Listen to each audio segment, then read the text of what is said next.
Pa dobro, s obzirom da smo ušli u borbu za medalje, možemo biti zadovoljni.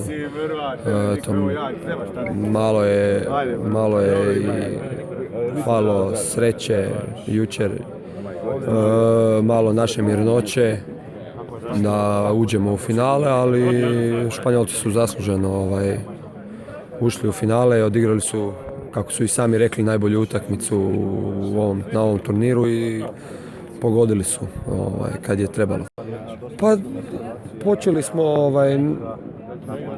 odnosno iskoristili su naše greške na najbolji mogući način sa dobrom kontrom i polukontrom i onda se više bilo teže se vratiti.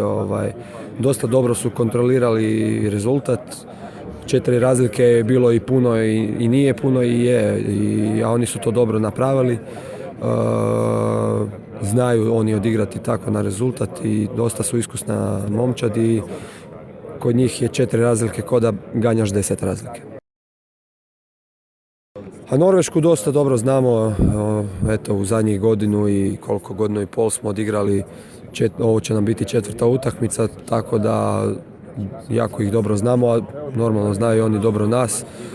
U grupi smo isto igrali jednu, recimo, dobro prvo poluvrijeme, pa je drugo malo bilo lošije, ali ja vjerujem da možemo puno bolje odigrati u odnosu na prvu utakmicu.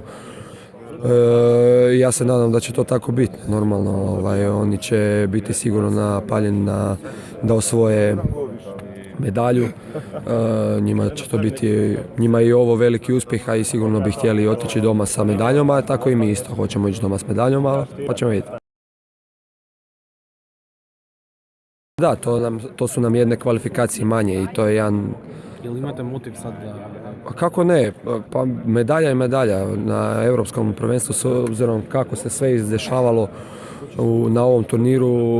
Mislim da je brončana medalja veliki uspjeh za ovu reprezentaciju i veliki poticaj za sve nas. I ja vjerujem da ako odigramo mi jednu odličnu utakmicu da možemo i osvojiti tu medalju, samo moramo biti jako skoncentrirani jer znamo šta Norveška sve može i koliko je opasna.